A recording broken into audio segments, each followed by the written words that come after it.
Students எல்லாரும் கேக்குதுக்காப்பா? Students, hello,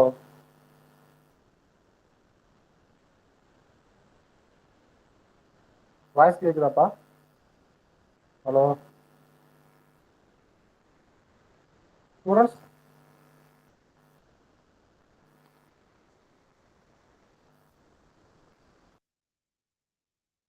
voice கேக்குதாப்பா? Okay okay.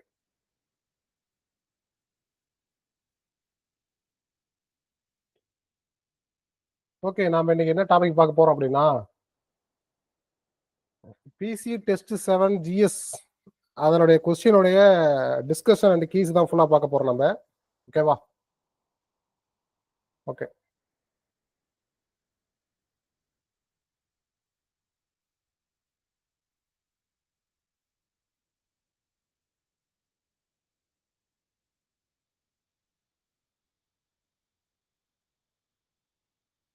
ஓகே, இதுல என்ன சிலபஸ்னு பாத்துக்குங்க. ஸோ இந்த சிலபஸ் அடிப்படையில் தான் நம்ம வந்து கொஸ்டின் எடுத்திருக்கோம். நீங்க எல்லாரும் டெஸ்ட் எழுதிருப்பீங்கன்னு சொல்லி நான் நம்புறேன். இப்போ நம்ம ஜிஎஸ் பகுதியை ஃபுல்லா நம்ம இதில் என்ன பண்ணலாம், டிஸ்கஷன் ஃபுல்லா இப்போ பண்ணி முடிச்சிடலாம். இதான் சிலபஸ், சரிங்களா? ஸோ இதில் ஃபர்ஸ்ட் கொஸ்டின் வந்து பாருங்க, எந்த கோளின் காலநிலையை பற்றிய தகவல்களை சேகரிப்பதற்காக அமெரிக்காவின் நாசா சுற்றுக்கலம் ஒன்றினை 1998 டிசம்பரில் செலுத்தியதுன்னு கேட்குறாங்க. அது நமக்கு நல்லாவே தெரியும். என்னது? செவ்வாய் தான், சரிங்களா? மார்ஸை பேஸ் பண்ணி தான் அதை வந்து அனுப்பியிருக்காங்கன்னு நமக்கு நல்லாவே தெரியும். சரியான ஒன்றை தேர்ந்தெடு. வெப்பநிலை செல்சியஸ், ஃபாரன்ஹீட், கெல்வின் போன்ற அலகுகளில் அளக்கப்படுகிறது அப்படிங்கிறது இது சரிதான். அதே மாதிரி வந்து பார்த்தீங்கன்னா வெப்பநிலை வந்து பனிக்கட்டியின் உருகுநிலை வந்து 0 டிகிரி செல்சியஸ் கீழ்நிலை புள்ளியாக எடுத்துக்கொள்ளப்படுகிறது, அதுவும் சரிதான். நீரின் கொதிநிலை வந்து 100 டிகிரி செல்சியஸின் நிலைப்புள்ளியாக எடுத்துக்கொள்ளப்படுகிறது, இதுவும் சரிதான். ஸோ மேற்கண்ட அனைத்தும் சரிங்கிறத புரிஞ்சுக்கிங்க. நெக்ஸ்ட் பாருங்க, மருத்துவ வெப்பநிலை மானிகளில் வெப்பநிலை எந்த அலகில் குறிப்பிடப்படுகிறது அப்படின்னா ஃபாரன்ஹீட்டில் என்ன பண்ணப்படுது, குறிக்கப்படுகிறது. சரியா? ஃபாரன்ஹீட்ல குறிக்கப்படுகிறது, புரிஞ்சுக்கிங்க. நெக்ஸ்ட் வந்து பாருங்க, கூற்று மற்றும் காரணங்களை ஆராய்க. 1995ஆம் ஆண்டு வரையில் தலக்கோணம் மற்றும் திண்மக்கோணம் ஆகியவை துணை அளவுகள் என தனியாக வகைப்படுத்தப்பட்டுள்ளன, இது சரிதான். சரிங்களா? நெக்ஸ்ட் 1998ஆம் ஆண்டில் இவை வழி அலகுகள் பட்டியலில் சேர்க்கப்பட்டுள்ளன, இது தப்பு. சரிங்களா? அப்ப வந்து கூற்று சரி, காரணம் தவறுங்கிறதா இது சரியான விடை. இயந்திரவியல் கடிகாரத்தை விட மிகவும் துல்லியமான வேவை அப்படின்னா குவாட்ஸ் கடிகாரங்கள். சரிங்களா? குவாட்ஸ் கடிகாரங்கள் தான் வந்து பாத்தீங்கன்னா இயந்திரங்கள், அந்த இயந்திரவியல் கடிகாரத்தை விட ரொம்ப ரொம்ப அக்யூரேட்டா சொல்லக்கூடியது குவாட்ஸ் கடிகாரங்கிறது புரிஞ்சுக்கிங்க.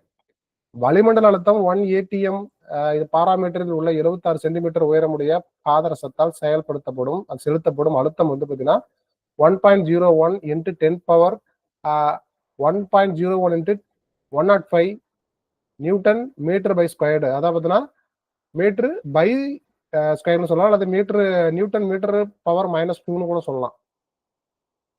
இதை வந்து பர்ன்னு சொல்லலாம். சரி, மேல மைனஸ் வந்ததுனாவே பர்ன்னு சொல்லலாம். சரிங்களா? நெக்ஸ்ட் பாருங்க, திரவ அழுத்தத்தில் உள்ள வேறுபாடுகளை அறிய உதவும் கருவி டேஸ் என்று அழைக்கப்படுகிறதுனா மானோமீட்டர் என்று அழைக்கப்படுகிறது. என்னது? மேனோமீட்டர். மூடிய ஓய்வு நிலையில் உள்ள திரவத்தின் எந்த புள்ளிக்கும் அளிக்கப்படும் அழுத்தமானது, சரிங்களா, அத்திரவத்தின் அனைத்து புள்ளிகளுக்கு சமமாக பகிர்ந்தளிக்கப்படும் என்பது எந்த விதி அப்படின்னா பாஸ்கல் விதி. சரிங்களா? பாஸ்கல் விதி அப்படிங்கிறது புரிஞ்சுக்குங்க. நெக்ஸ்ட் பாருங்க, கூற்று மற்றும் காரணங்களை ஆராய்க. கடல் கொந்தளிப்பின் போது மாலுமிகள் கப்பலை சுற்றிலும் சோப்புகள் எண்ணெய் கொட்டுவார்கள். கடலின் பரப்பு இழுவிசை குறைந்து கப்பலின் மீதான தாக்கமும் நீரினால் ஏற்படும் பாதிப்புகளும் குறைகின்றன அப்படிங்கிறது இதுவும் சரிதான். அப்ப கூற்று மற்றும் காரணம் இரண்டும் சரி அப்படிங்கறத புரிஞ்சுக்கிங்க. ஸோ தவறான ஒன்றை தேர்ந்தெடு. உராய்வு. சரிங்களா? உராய்வு பத்தி அதுல வந்து பாத்தீங்கன்னா உராய்வு இயக்கத்தை எதிர்க்கிறதுங்கிறது இது வந்து பாத்தீங்கன்னா சரிதான். சரிங்களா? உராய்வு தேய்மானத்திற்கு காரணமாக இருக்கிறது, இதுவும் சரிதான். உராய்வு குளிர்ச்சியை தருகிறதுங்கிறது தப்பு. எந்த உராய்வும் குளிர்ச்சியெல்லாம் தராது. உராய்வு வந்து பாத்தீங்கன்னா வெப்பத்தானா கொடுக்கும், ஆனா குளிர்ச்சியெல்லாம் தராது. உராய்வு வெப்பத்தை உருவாக்கிக்கிறதுங்கிறது சரிதான். அப்ப தப்பானது எது? அது வந்து குளிர்ச்சியை உருவாக்குது அப்படிங்கிறதுதான் தப்பானது. எந்த ஆடி அருகில் வைக்கப்பட்டுள்ள பொருளினை பெரிதாக்கி காட்டும் அப்படின்னா குழி ஆடி. சரிங்களா? குழி ஆடிங்கிறத புரிஞ்சுக்குங்க. ஓகே. எது ஒளி, வெப்பம், ஒளி, அப்புறம் ரேடியோ அலைகள் போன்றவற்றை அவற்றின் ஆற்றல் குறையாமல் ஆடியின் குவிய பரப்பில் வீழ்த்தி சேகரிக்க பயன்படுகிறது அப்படின்னா பரவளைய ஆடிகள். என்னது? பரவளைய ஆடிகள் அப்படிங்கறத புரிஞ்சுக்குங்க. ஓகேங்களா? ஓகே.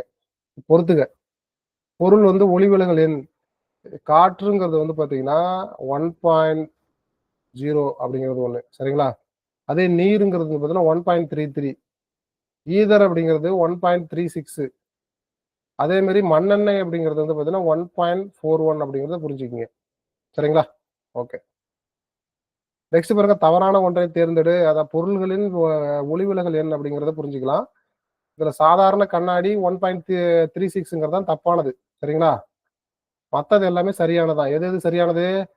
குவாட்ஸ் 1.56 சரி, வைரம் 2.41 சரி, ஈரம் வந்து பாத்தீங்கன்னா 1.36 சரி. இதனோட ஒளிவிலகல் எண்ணெல்லாம் சரியா இருக்குது. சாதாரண கண்ணாடி மட்டும் தான் தப்பா இருக்குங்கிறத புரிஞ்சுக்கங்க. நிறப்பிரிகையை கண்டறிந்தவர் யாருன்னா நியூட்டன். ஓகேங்களா? நெக்ஸ்ட் பாருங்க, பொறுத்துக்க. அதான் பொது பெயர் மற்றும் வேதி பெயர் அப்படின்னு பார்க்கும்பொழுது, சாதாரண உப்புங்கிறது வந்து பாத்தீங்கன்னா அப்படியே நேர் நேரா இருக்குது. Sodium carbonate. சர்க்கரைங்கிறது சோடியம் பைகார்பனேட்டு. ரொட்டி சோடாங்கிறது சுக்ரோஸ். சலவை சோடாங்கிறது சோடியம் குளோரைடு. சரிங்களா? இது வந்து பாத்தீங்கன்னா 1, 2, 3, 4 அப்படிங்கிறது புரிஞ்சுக்கலாம். ஓகே. ஓகே. நெக்ஸ்ட் வந்து பாத்தீங்கன்னா பொறுத்துக்க அதனுடைய பொது பெயர் மற்றும் வேதி பெயர் அப்படின்னு புரிஞ்சுக்கலாம். சலவைத்தூள் அப்படிங்கிறது கால்சியம் கார்பனேட்டு. சுட்ட சுண்ணாம்பு அப்படிங்கிறது வந்து கால்சியம் ஹெட்ராக்சைடு. நியூட்ரியோ சுண்ணாம்புங்கிறது கால்சியம் குளோரைடு. சுண்ணாம்பு கல்லுங்கிறது கால்சியம் ஆக்சி குளோரைடு. ஸோ அப்போ இதுக்கு சரியான விடை வந்து 4, 3, 2, 1 புரிஞ்சுக்கலாம். சரிங்களா? ஓகே. நெக்ஸ்ட் பாருங்க, சோப்பில் தூய்மையாக்கியாகவும் கடின நீரை மென்னீராகவும் பயன்படும் சேர்மம் எது அப்படின்னா சோடியம் கார்பனேட். சோடியம் கார்பனேட் இதான் வந்து சரியான விடை. ஸோ தீயணைக்கும் சாதனங்களில் பேக்கிங் பவுடர் தயாரிப்பில், கேக், ரொட்டி தயாரிப்பில் பயன்படுத்தப்படும் சேர்மம் எது அப்படின்னா சோடியம் பைகார்பனேட். சோடியம் பைகார்பனேட்டுங்கிறது புரிஞ்சுக்கங்க. ஓகே. நெக்ஸ்ட் பாருங்க, சலவை தொழிலில் வெளுப்பானாகவும் கிருமி நாசினியாகவும் குடிநீர் சுத்திகரிப்பிலும் பயன்படுத்தப்படும் சேர்மம் எது அப்படின்னா கால்சியம் ஆக்சி குளோரைடு தான் அதுக்கு சரியான விடை. சரிங்களா? ஓகே. நெக்ஸ்ட் பாருங்க, வெட்டப்பட்ட ஆப்பிள் பழமாக, அதாவது பழுப்பாக மாறுவதற்கு காரணமான நிறமினா என்னது? மெலனின் தான். மெலனின் நிறம் இருந்தது அப்படின்னா அது வந்து பார்த்தா அந்த ஆப்பிள் எப்படி மாறும்? பழுப்பு நிறமா மாறிடும் அப்படிங்கறத புரிஞ்சுக்கங்க. ஆப்பிளை வெட்டும் பொழுது வெள்ளை கலர்ல இருக்குமா? அது கொஞ்ச நேரம் ஆன உடனே அது மேல வந்து பார்த்தா பிரவுன் கலர் மாதிரி இருக்குதா இல்லையா? அதுதான். அடுத்து பாருங்க, பிரைனின் அடர் கரைசல் என்பது டேஸ் ஆகும் அப்படின்னா சோடியம் குளோரைடு. சோடியம் குளோரைடு தான் இந்த பிரைனுடைய அடர் கரைசல் அப்படிங்கறத புரிஞ்சுக்கங்க. சுண்ணாம்புக்கள் டேஸை முதன்மையாக கொண்டுள்ளது அப்படின்னா கால்சியம் கார்பனேட். கண்டிப்பா இந்த ஆப்ஷன் எல்லாம் குழப்பம். இது எல்லாமே கால்சியத்திலே வருது பாருங்க. கேகே அப்படின்னு ஞாபகம் வச்சுக்கோங்க. சுண்ணாம்பு வந்து பாத்தீங்கன்னா கால்சியம் கார்பனேட் அப்படிங்கிறது புரிஞ்சுக்கலாம். கீழ்கண்ட எது மின்னார் பக்கத்திலே தூண்டுகிறது அப்படின்னா மின்சாரம். சரிங்களா? மின்சாரத்தை தூண்டுகிறது அப்படிங்கறத புரிஞ்சுக்கலாம். நெக்ஸ்ட் பாருங்க, ஹேபர் முறையில் அமோனியா தயாரித்தலில் வினைவேக மாற்றியாக செயல்படுகிறது அப்படின்னா இரும்பு. சரிங்களா? இரும்பு அப்படிங்கறத புரிஞ்சுக்கங்க. அமீபிக் சீதபேதியை உண்டாக்கும் நுண்ணுயிர் எது அப்படின்னா என்டமிமா ஹிஸ்டாலைட்டிகா. என்டமிமா ஹிஸ்டாலைட்டிகா அப்படிங்கிறது தான் வந்து பாத்தீங்கன்னா அமீபிக் சீதபேதி. இது வந்து பாத்தீங்கன்னா ஒரு வயிற்றுப்போக்கு. இந்த சீதபேதி வந்ததுன்னா டெத் ஆகிறது கூட வாய்ப்பு இருக்குது. அந்த அளவுக்கு ஒரு மோசமான சீதபேதி தான் இது. என்டமிமா ஹிஸ்டாலிக்கா அப்படிங்கிற ஒரு நுண்ணுயிரி மூலமாக தான், ஒரு மைக்ரோ பாக்டீரியா மூலமாக தான் இந்த அமீபிக் சீதபேதி உருவாகுதுங்கிறத புரிஞ்சுக்கிங்க.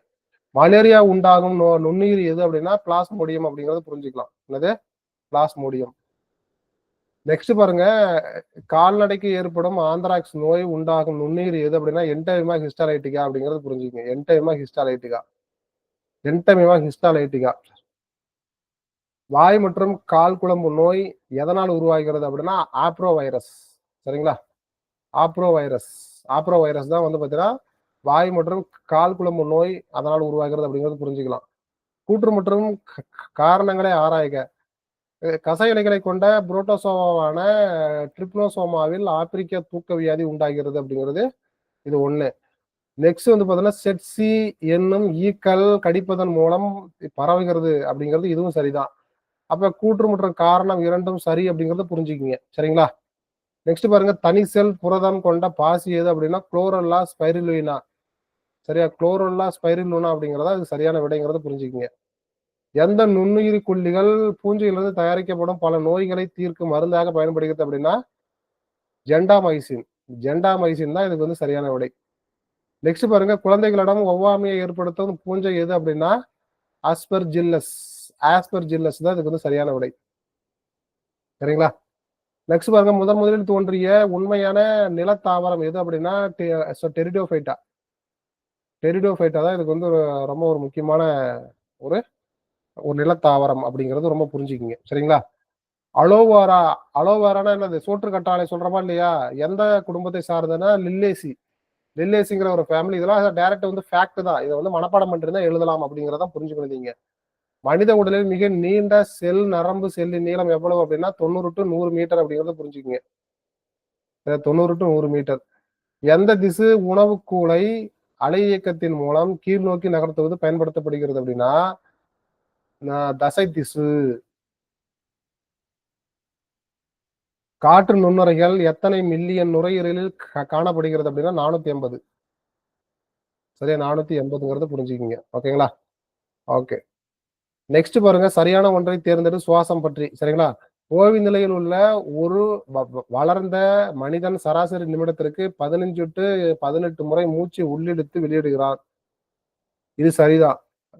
கடும் உடற்பயிற்சியின் போது சுவாச வீதம் நிமிடத்திற்கு 25 முறைக்கு மேலாக இருக்கும். இது வந்து சரிதான். காற்று நுண்ணுரைகளின் மொத்த பரப்பளவு 2000 சதுர அடிகளுக்கு மேல் அல்லது நமது உடற்பரப்பை போல 100 மடங்கு அதிகமாக இருக்கும். இதுவும் சரிதான். சோ இது வந்து பாத்தீங்கன்னா இது அனைத்தும் சரிங்கிறத புரிஞ்சுக்குங்க. கூற்று மற்றும் காரணங்களை ஆராய்க. ஒருங்கிணைவு மற்றும் ஒருங்கிணைப்பு பணிகள் நரம்பு மண்டலம் மற்றும் நாளமில்லா சுரப்பு மண்டலங்களின் மூலம் கட்டுப்படுத்தப்படுகின்றன. இது சரிதான். அதே மாதிரி கல்லில் சிறுநீரக மூளை அதாவது ஹைப்போதாலமஸ் தானியங்க நரம்பு மண்டலம் மற்றும் நாளமில்லா சுரப்பி மண்டலங்கள் சீரான உடல்நிலையை ஒழுங்குபடுத்துகிறது. இதுவும் சரிதான். சரிங்களா? அப்ப கூற்று காரணம் இரண்டும் சரிங்கிறது புரிஞ்சுக்கிங்க. அடுத்து வந்து பாருங்க, கூற்றுகளை ஆராய்க. அனந்தரங்கம் பாண்டிச்சேரி பிரெஞ்சு வர்த்தகத்தில் மொழிபெயர்ப்பாளராக இருந்தார் அப்படிங்கிறது இது தப்பு. அதாவது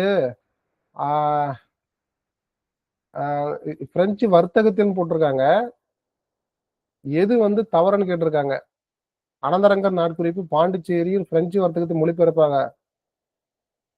அவர் வந்து நாட்குறிப்பு எழுதியிருக்காரு. இது வந்து அவரு அங்கதான் இருந்தாரு. ஆனா இது வந்து தப்புன்னு போட்டிருக்காங்க. இது பாப்போருங்க. 1736 to 1765 அவர் எழுதிய பிரெஞ்சு இந்திய உறவுமுறை பற்றிய அன்றாட நிகழ்வுகளின் குறிப்புகள் எழுத பதிவாக கிடைத்துள்ளது.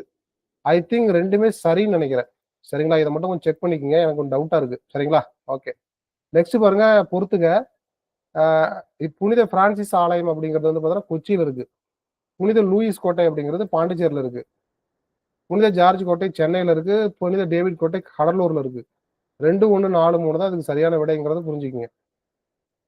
ராணி விக்டோரியாவுக்கு பிறகு அரியணை ஏறிய மன்னர் எதுனா 7ஆம் எட்வர்ட். 7ஆம் எட்வர்ட் தான் இதுக்கு வந்து சரியான விடை. சரிங்களா? ஓகே. இந்திய ரிசர்வ் வங்கி வெளியிட்ட முதல் 5 ரூபாய் நோட்டில் யாருடைய உருவம் இருந்தது அப்படின்னா 6ஆம் ஜார்ஜ். 6ஆம் ஜார்ஜ் தான் இதுக்கு வந்து சரியான விடை. 1487ஆம் ஆண்டு தென்னாப்பிரிக்காவின் தெற்கு முனையை அடைந்த போர்ச்சுகீசிய மாலுமி யார் அப்படின்னா பார்த்தலோமியோ டயஸ். பார்த்தலோமியோ டயஸ் தான் முதல்ல வந்து என்ன பண்றாரு அப்படின்னா சீரூட்டை கண்டுபிடிக்கிறது ஃபர்ஸ்ட் டிராவல் பண்ணது யாருன்னு கேட்டீங்கன்னா இவரு தான். அதே மாதிரி தென்னாப்பிரிக்காவின் தென்கோடி முனையை முதலில் அடைந்தவர் யாருன்னா இவரு தான். அந்த முனையில அந்த ஒரு சவுத் சதர்ன் பாயிண்ட்ல தான் வந்து ஃபர்ஸ்ட் வந்து பாத்தீங்கன்னா புயல் வரும். ஸ்ட்ரோம். சரிங்களா? கேப் ஆஃப் ஸ்ட்ரோம்னு ஃபர்ஸ்ட் சொல்லுவாங்க. அப்புறம் கேப் ஆஃப் கூப்னு அப்புறம் அடுத்து சொல்லுவாங்க. அடுத்து பாருங்க, பிரான்காயிஸ் கரோன் அப்படிங்கிறவரை பத்தி 1665 அந்த தலைமையின் கீழ் 65ல் இவருடைய தலைமையின் கீழ் பிரெஞ்சு குழு ஒன்று இந்தியாவிற்கு பயணம் மேற்கொண்டது அப்படிங்கிறது தப்பு. சரிங்களா? இந்தியாவிற்கு வருகை தந்த ஐரோப்பிய நாடுகளில் கடைசி நாடு பிரான்ஸுங்கிறது இது சரியானதுதான். சரிங்களா? அப்போ வந்து 1 தவறு 2 சரிங்கிறது புரிஞ்சுக்கிங்க. நெக்ஸ்ட் பாருங்க, அலிநகர் உடன்படிக்கை யாருக்கிடையே ஏற்பட்டது அப்படின்னா சிராஜ் உத்தவுலா, ராபர்ட் கிளைவ். ரொம்ப முக்கியமானதுப்பா இதெல்லாம். மாடர்ன் இந்தியா ஃபுல்லா கொஸ்டின் இதுல வருது. Siraj Uddaulah, Robert Clive. சரிங்களா? பக்சார் போர் நடைபெற்ற ஆண்டு வந்து 1764 அக்டோபர் 22. சரிங்களா? 62. அதாவது 1764 அக்டோபர் 22. இதுதான் பக்சார் போர். ஓகே. இதுல வந்து பாத்தீங்கன்னா 1749 முதல் 1754 வரை 2ஆம் கர்நாடக போர் நடைபெற்றது வந்து பாத்தீங்கன்னா என்னது, இது வந்து சரிதான். ஐரோப்பாவில் ஏற்பட்ட ஆஸ்திரிய பகைமை இந்தியாவிலும் வாரிசுரிமை போர் எதிரொலித்தது அப்படிங்கிறது வந்து இதுவும் வந்து சரிதான். ஆனா வந்து 2ஆம் கர்நாடக போருக்கு இது வந்து சரியான விளக்கம் இல்லைங்கிறது மட்டும் சரியானது. சரிங்களா? அப்ப கூற்று காரணம் 2ம் சரி. அதுக்கு வந்து சரியான விளக்கம் இல்லைங்கிறது புரிஞ்சுக்குங்க. அடுத்து பாருங்க, கூற்று வந்து 2ஆம் கர்நாடக போர் 1749 இருந்து 1754 வரை நடைபெற்றது. கர்நாடகம் மற்றும் ஹைதராபாத் ஆகிய பகுதிகளில் வாரிசுரிமை பிரச்சனை ஏற்பட்டது அப்படிங்கிறது 2மே சரிதான். கூற்றும் சரி, காரணம் சரிங்கிறது புரிஞ்சுக்குங்க. சரிங்களா? குண்டூர் வட சர்க்கார் முழுவதும் பிரெஞ்சுக்காரர்களுக்கு வழங்கிய ஹைதராபாத் நிசாம் பகுதி வந்து சலபத் ஜங் அப்படிங்கிறத புரிஞ்சுக்குங்க. ராபர்ட் கிளைவ் ஆர்காட்டை தாக்கும் திட்டத்திற்கு அனுமதி வழங்கிய ஆங்கிலேயர் கவர்னர் யாரா? சாண்டர்ஸ். இது பாறையியல் என்ற சொல் எம்மொழியிலிருந்து பெறப்பட்டது, கிரேக்கம். இதெல்லாம் ரொம்ப முக்கியமானது. கிரேக்கு வேர்ட்ல இருந்து தான் பாறையியல் அப்படின்னு சொல்லி என்ன பண்றாங்க, ஃபர்ஸ்ட் அந்த வேர்டை வந்து காயின் பண்றாங்க. இந்தியாவின் வடமேற்கு அதாவது தீபகற்ப பகுதியில் காணப்படும் பாறைகள் எந்த கருங்கல் வகையை சார்ந்தது அப்படின்னா பௌதிக பாறைகள். சரிங்களா? பௌதிக பாறைகள் அப்படிங்கிறது புரிஞ்சுக்கோங்க. நெக்ஸ்ட் வந்து பாத்தீங்கன்னா கூற்றுகளை ஆராய்க. ஊடுருவிய தீப்பாறைகள் படிக பாறைகள் என்றும் அழைக்கப்படுகிறது. இது வந்து சரிதான். ஊடுருவிய தீப்பாறைகள் பெரிய அளவிலான படிகங்களை கொண்டிருப்பதனால் இவை அவ்வாறு அழைக்கப்படுகிறது. இதுவும் சரிதான். அப்ப கூற்று காரணம் 2ம் சரி அப்படிங்கறத புரிஞ்சுக்கீங்க. சாக்கு அப்புறம் பட்டுக்கல் டோலமைட் எவ்வகை பாறைகள் அப்படின்னா உயிரின படிவு பாறைகள் ஆகும். உயிரின படிவு பாறைகளாக இது வந்து கருதப்படுகிறது. சரிங்களா? அடுத்து பாருங்க, கூற்று 1 வந்து பாத்தீங்கன்னா செம்மண் திணை பயிர்கள் பயிரிட ஏற்றது அப்படிங்கிறது சரியானது. இம்மண்ணில் உள்ள இரும்பு ஆக்சைடு அளவை பொறுத்து மண்ணின் நிறமானது பழுப்பு முதல் சிகப்பு நிறம் வரை மாறுபடுகிறது அப்படிங்கிறது இதுவும் சரியானது. அப்போ வந்து கூற்று 1 and 2 2ம் சரி அப்படிங்கிறது புரிஞ்சுக்கிங்க. சரிங்களா? அடுத்து பாருங்க, கீழ்கண்டவற்றுள் எவ்வகை மண் காரத்தன்மையுடன் குறைந்த பருமன் கொண்ட அடுக்காக உள்ளது அப்படின்னா மலைமண் அப்படிங்கிறது புரிஞ்சுக்கலாம். சரிங்களா? மலைமண். கோள் காற்றுகளுக்கு மற்றொரு பெயர் வந்து நிரந்தர காற்று. சரிங்களா? இதெல்லாம் வந்து ஃபேக்ட், டைரக்ட் ஃபேக்ட். இதெல்லாம் இன்னும் பக்காவா நோட் பண்ணிக்கங்க. கூற்றுகளை ஆராய்க. சூரிய கதிர்களின் படுகோணம், சூரிய ஒளிப்படும் நேரம், உயரம், நிலம் மற்றும் நீர் பரவல், கடல் நீரோட்டம், திசை அமைவு போன்றவற்றை வானிலை காலநிலை தீர்மானிக்கும் முக்கிய காரணிகளாகும். இது சரியானது. அடுத்தது பாருங்க, புவி கோள வடிவமானது புரியுதுங்களா? ஆதலால் புவியின் மேற்பரப்பில் சூரிய கதிர்கள் ஒரே சீராக விழுகின்றன அப்படிங்கிறது தப்பு. அது கோள வடிவமா இருக்கிறதாலதான் அது ஒரு பக்கம் வெயில் அடிக்குது, ஒரு பக்கம் இருட்டா இருக்குது. இப்ப எப்படி இந்தியாவில் வெயில் அடிச்சதுன்னா இந்தியாவில் பகலா இருக்கும்போது அப்ராட்ல வந்து இருட்டா இருக்குன்னு சொல்றாங்கல்ல, அது காரணம் வந்து அது வந்து ஜியாட் ஷேப், ஜியாடு ஷேப்ல இருக்கிறதாலதான் அது இந்த மாதிரிலாம் இருக்குது. சரிங்களா? வெயில் அடிச்சதுன்னா ஒரு பக்கம் தான் அடிக்கும், இன்னொரு பக்கம் தெரியாது அப்படிங்கறத புரிஞ்சுக்கங்க. இதுவும் one of the reason. Next பாருங்க, குறைந்த அழுத்த மண்டலம் மேகமூட்டத்தையும் காற்றையும் மழைப்பொழிவையும் உருவாக்குகிறது. அதிக அழுத்த மண்டலம் அமைதியான வானிலை தருகிறது. சரிங்களா? இது 2மே சரிதான். சரிங்களா? அப்ப வந்து கூற்று 1 and 2 வந்து சரிங்கிறத புரிஞ்சுக்கங்க. தலக்காற்றுகளின் மற்றொரு பெயர் வந்து பார்த்தீங்கன்னா பிரதேச காற்று. இந்த பிரதேச காற்று தான் இதுக்கு வந்து சரியான விடை. சரிங்களா? ஆண்டு முழுவதும் ஒரே திசையை நோக்கி வீசும் காற்றுகள் எவை அப்படின்னா தலக்காற்றுகள் தான். சரிங்களா? ஒரே டைரக்ஷன்ல வீசும். சரியான கூற்றை தேர்வு செய்யவும். நீராவியாதல் என்பது நீராவி நீராக மாறும் செயலாக்கம் அப்படிங்கிறது தப்பு. நீர் நீராவி இது ரைட்டு. நீர் 100 டிகிரி செல்சியஸ் வெப்பநிலையில் கொதிக்கிறதுங்கிறது இதுவும் சரியானது. உண்மையிலேயே 0 டிகிரி செல்சியஸ் வெப்பநிலையிலேயே நீர் ஆவியாக ஆரம்பிக்கிறது அப்படிங்கிறது இதுவும் சரியானது. அப்போ வந்து பாத்தீங்க அப்படின்னா 2, 3, 4 தான் இதுக்கு வந்து சரியான விடை. புரியுதா? அப்புறம் வந்து இது பேராளிகள், கடல்கள், ஏரிகள், ஆறுகள் ஆகியவற்றிலிருந்து எத்தனை சதவீத நீர் ஆவியாதல் மூலம் வளிமண்டலத்துக்கு செல்கிறது அப்படின்னா 90% புரிஞ்சுக்கிங்க. சரிங்களா? தாவரங்களில் உள்ள நீர் ஆவியாகி வளிமண்டலத்திற்கு செல்லும் செயலாக்கம் எவ்வாறு அழைக்கப்படுகிறது அப்படின்னா சுருங்குதல். ஓகேங்களா? நெக்ஸ்ட் பாருங்க, சரியான கூற்றை தேர்வு செய்க. நீர்த்துளிகள் புவியின் மேற்பரப்பில் குளிர்ந்த பொருள்களின் மீது படும் பொழுது பனி உருவாகிறது. பொருள்களின் வெப்பநிலை பனிநிலையின் வெப்பநிலையை விட அதிகமாக இருக்கும் பொழுது பனி உருவாகிறது. இதுவும் சரிதான், இதுவும் சரிதான். குளிர்ந்த பொருட்களின் மேற்பரப்பு மீது நீராவி படிந்து பனிப்படிகங்களாக மாறுவதையே உறைப்பனி என்கிறோம். குளிர்ந்த பொருட்களின் வெப்பநிலை உறைநிலைக்கு கீழே செல்லும் போது உறைப்பனி உருவாகிறது. ஸோ இது எல்லாமே சரியானதுதான் அப்படிங்கிறத புரிஞ்சுக்குங்க. ஓகேங்களா? அனைத்தும் சரியானது. நெக்ஸ்ட் பாருங்க, மலைத்தூறல் எந்த மேகங்களில் பொதுவாக உருவாகிறது அப்படின்னா படை மேகங்களில் உருவாகிறது. நீர் துளிகளும் 5 மில்லிமீட்டர் விட்டத்திற்கு மேல் உள்ள பனித்துளிகளும் கலந்து பொழிவது எவ்வாறு அழைக்கப்படுகிறதுனா கல்மழை. இந்த பாத்தீங்கன்னா பனிக்கட்டி மாரியே வீயும். அந்த மாதிரி சொல்றேன் நான். பல நம்பிக்கைகளையும் தேசிய கண்ணோட்டத்தையும் கொண்ட நாடு இந்தியா என்று கூறியவர் யாருன்னா ஜவஹர்லால் நேரு தான். டிஸ்கவரி ஆஃப் இந்தியாங்கிற ஒரு புத்தகம், இந்தியாவின் புதிய கண்டுபிடிப்பு அப்படின்னு ஒரு புத்தகத்தை எழுதினவர் யார் தான்? ஜவஹர்லால் நேரு, இந்தியாவுடைய ஃபர்ஸ்ட் பிரைம் மினிஸ்டர். 1946 செப்டம்பர் 2ஆம் தேதி இன்ட்ரீம் கவர்மெண்ட்னு சொல்லுவாங்க. செப்டம்பர் 2 தேதியை மனப்பாடம் பண்ணணுமானா பண்ணிக்கங்க, ரொம்ப முக்கியமானதுதான். 1964ஆம் தேதி மே 27ஆம் தேதி வரைக்கும் இருப்பார் உயிரோட. சரிங்களா? அது வரைக்குமே இந்தியாவுடைய பிரைம் மினிஸ்டரா இருந்திருப்பாரு. நெக்ஸ்ட் பாருங்க, செக்யூரிசம் என்ற பதத்தை உருவாக்கியவர் யாருன்னா போல் யோக். போல் யோக் தான் செக்யூரிசம் என்ற ஒரு பதத்தை உருவாக்கி இருக்காரு.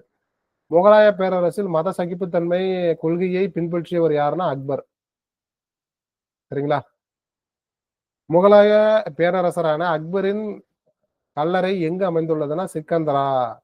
சரியா? சிக்கந்தராவுக்கு அமைந்துள்ளது அப்படிங்கறத புரிஞ்சுக்கங்க. அதே மாதிரி கூற்றுகளை ஆராய்க. சமண சமயம் சீனாவில் தோன்றியது அப்படிங்கிறது தப்பு. இந்திய அரசாங்கம் அனைத்து சமய விழாக்களுக்கும் விடுமுறை அளிக்கிறது அப்படிங்கிறது இது சரியானது. சரிங்களா? அப்ப கூற்று 1 தவறு 2 சரிங்கிறது புரிஞ்சுக்கிங்க.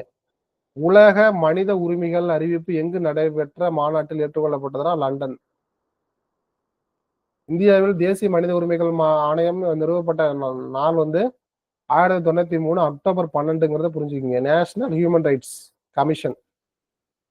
சர்வதேச குழந்தைகள் ஆண்டு ஐநா சபை எந்த ஆண்டை அறிவித்தது அப்படின்னா 1978. 1978ல இன்டர்நேஷனல் அப்படிங்கிற மாதிரி. நெக்ஸ்ட் பாருங்க, குழந்தை தொழிலாளர் சட்டம் எப்போது இயற்றப்பட்டது? 1986 இயற்றப்பட்டது. சரிங்களா? பொறுத்துக. இந்து வாரிசுரிமை சட்டம் அப்படிங்கிறது பாத்தீங்கன்னா என்னது உங்களுக்கு 1956. இந்து திருமண சட்டங்கிறது 1955. இந்து விதவைகள் மறுமண சட்டங்கிறது 1856. வரதட்சணை தடை சட்டங்கிறது 1961. சரிங்களா? ஓகே. நெக்ஸ்ட் பாருங்க, 1995 4வது உலக மகளிர் மாநாடு எங்கு நடைபெற்றதுன்னா வாஷிங்டன். யாருடைய நினைவாய் போற்றும் வகையில் தமிழக அரசு நாகர்கோயிலில் சிலையோடு மணிமண்டபமும் அமைந்துள்ளது அப்படின்னா மார்ஷல் ஏ நேசமணி. இவர் பார்த்தீங்கன்னா குமரி தந்தை என்று அழைக்கப்பட்டார். தெற்கு எல்லை போராட்டத்தை தலைமை தாங்கியவர் யாருன்னா மார்ஷல் நேசமணி. குமரி தந்தை என்று அழைக்கப்பட்டார். சிலம்பு செல்வர் என்று போற்றப்படும் சிவஞானம் எந்த ஆண்டு முதல் எந்த ஆண்டு வரை சட்டமன்ற மேலவை தலைவராக இருந்தார் அப்படின்னா சட்டமன்ற மேலவை தலைவர் 1972 இருந்து 1978 வரைக்கும் போட்டிருக்காங்க. ஐ திங்க் 85 வரைக்குமே இருந்திருக்காரு. இது ஆன்சர் சரிதான். ஆனா வெறும் 78 வரைக்கும் இல்ல, ஐ திங்க் 1986 நவம்பர் 1ஆம் தேதி வரைக்கும் இருந்திருக்காரு சட்ட மேலவையோட தலைவர். அப்பதான் எம்ஜிஆர் அவர் என்ன பண்ணிருப்பாரு, பதவி விட்டு தூக்கி இருப்பாரு. 86 வரைக்கும் இருந்திருப்பாரு. நோட் பண்ணிக்கங்க. யாருடைய காலம் தொட்டு மெய்கீர்த்திகள் கல்லில் வடிவமைக்கப்பட்டன? முதலாம் ராஜராஜன். மெய்கீர்த்திகள் அப்படின்னா உண்மையான வெற்றிகள் அப்படின்னு அர்த்தம். அவருடைய வெற்றிகளை பாத்தீங்கன்னா அந்த இடத்துல இப்ப பொறிச்சு வச்சிருப்பாங்க அப்படின்னு அர்த்தம். அப்ப டோக்கியோவில் உள்ள கிழக்கு மேற்கு சந்திப்பு நிகழ்வில் இந்தியாவின் சார்பாக கலந்து கொண்டு சிறப்பாக ஆடியவர் யாருன்னா பால சரஸ்வதி. பாஞ்சாலி சபதம் பாடிய பாரதி என்னும் பாரதியின் வரலாற்று புதினத்தை எழுதியவர் யாருன்னா ராஜம் கிருஷ்ணன் அப்படிங்கிறத புரிஞ்சுக்கங்க. சிந்தாமணியாம் சிலப்பதிகாரம் படைத்தான் தந்தா மணிமே கலை புனைந்தான் நந்தா என்ற பாடல் வரிகள் இடம்பெற்றுள்ள நூல் எதுனா திருத்தணிகை உலா அப்படிங்கிறத புரிஞ்சுக்கங்க. திருத்தணிகை உலா. மதுரையில் கணவனை இழந்த கண்ணகி மதுரையிலிருந்து வைகையின் தென்கரை வழியாக நெடுவேல் குன்றம் சுருளிமலை சென்று டேஸ் என்னும் இடத்தை அடைந்தாள் அப்படின்னா வேங்கை வயல் காணல். வேங்கை காணல். வேங்கை காணல் அப்படிங்கிற ஒரு இடத்த அந்த இடத்த தான் அடைஞ்சாங்கிறத புரிஞ்சுக்குங்க. இரு நாட்டு அரசர்களும் தும்பை பூவை சூடி போரிடுவதற்கான காரணம் வந்து வலிமை நிலைநாட்டல். சரியா? தும்பைனா என்னது? அது வந்து தன்னுடைய ஸ்ட்ரென்த்தனை வந்து காமிக்கிறதுக்கு ரெண்டு நாட்டு அரசர்களும் சண்டை போடுவாங்க. இட்லி பூ என்னும் வேறு பெயரில் அழைக்கப்படும் பூ எது அப்படின்னா வெற்றி பூ. இட்லி பூன்னு நம்ம கிராமத்துல சொல்லுவோம்ல, அதை வந்து தமிழ் பூக்களை என்ன போட்டுருக்குன்னா வெற்றி பூங்கிறத புரிஞ்சுக்கிங்க. வேருக்கு நீர் என்னும் புதினத்துக்காக சாகித்ய அகாடமி விருது பெற்ற முதல் பெண் எழுத்தாளர் யாருன்னா ராஜம் கிருஷ்ணன் அப்படிங்கிறத புரிஞ்சுக்கிங்க. சரிங்களா? நோபல் பரிசுக்கு இணையான மகசேச விருது பெற்ற முதல் இசைக்கலைஞர் யாருன்னா MS சுப்புலட்சுமி அப்படிங்கிறது கூடுதல் தகவல். MS சுப்புலட்சுமி அவர்கள் காந்தியடிகளை டெல்லியில் சந்தித்த போது எந்த பாடலை பாடினார் அப்படின்னா ரகுபதி ராகவ ராஜாராம். ரகுபதி ராகவ ராஜாராம் என்ற ஒரு பாடலை பாடிருக்காரு. இது ரொம்ப முக்கியமானது. கோவலன் கண்ணகி கதையை கூறி அடிகள் நீரே அருளுக என்று கூறியவர் யாருன்னா சீத்தலை சாத்தனார் தான். இது ரொம்ப ரொம்ப முக்கியமானது. தமிழ்ல இதெல்லாம் வந்து ரிப்பீட்டடான கொஸ்டின். உரைப்பாட்டு மடை என்பது எந்த நூலில் வரும் தமிழ்நடை அப்படின்னா சிலப்பதிகாரம் அப்படிங்கிறது புரிஞ்சுக்கலாம். சரிங்களா? ஓகே. பயில் தொழில் என்ற சொல்லின் இலக்கண குறிப்பை கண்டறிக அப்படின்னா வினைத்தொகை.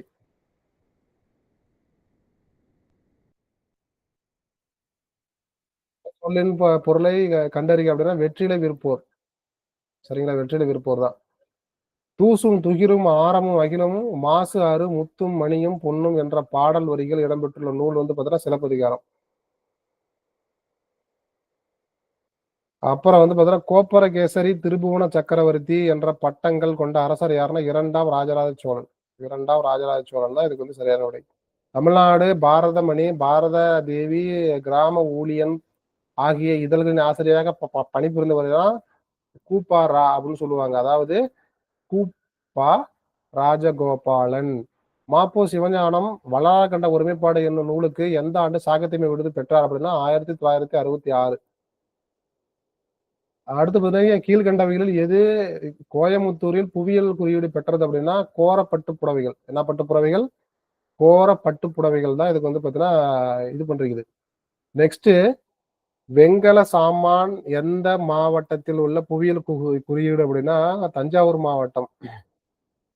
சீரக சம்பா அரிசி எந்த மாவட்டத்துக்குரிய குறியீடு அப்படின்னா தஞ்சாவூர் மாவட்டம். மரச்செக்கு எண்ணெய் எந்த மாவட்டத்தின் புவியியல் குறியீடு அப்படின்னா விருதுநகர் மாவட்டம். சரிங்களா? திருபுவனம் பட்டு புடவைகள் எந்த மாவட்டத்தை சேர்ந்ததுன்னா தஞ்சாவூர் மாவட்டத்தை சேர்ந்தது. விஷ்ணு சர்மாவின் பிரபலமான புத்தகம் வந்து பார்த்தீங்கன்னா பஞ்சதந்திரம். கொஞ்சம் நோட் பண்ணிக்கங்க. முத்ரா ராஷா என்ற பதத்தினை எழுதியவர் யாரு? முத்திர ராட்சசம் என்ற ஒரு புத்தகம் அதை எழுதினவர் யாருன்னா விசாக தத்தர். அஷ்டாத்தியாயி என்ற புகழ்பெற்ற இலக்கண நூலை எழுதியவர் யாருன்னா பாணினி அப்படிங்கறத புரிஞ்சுக்கிங்க. சரிங்களா?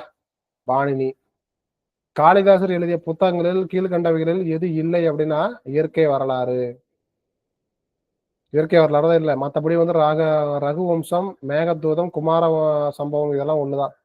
பகவத்கீதை, மகாபாரதம் ஆகியவற்றை எழுதியவர் யாருன்னா வேதவியாசர் அப்படிங்கிறது புரிஞ்சுக்கிங்க. ஸோ இதோட வந்து டெஸ்ட் 7க்கான GS கொஸ்டின் 110 கொஸ்டின் ஃபுல்லா முடிஞ்சிருச்சு. நல்லா படிங்க, நம்பிக்கையோட படிங்க. வாழ்த்துக்கள்.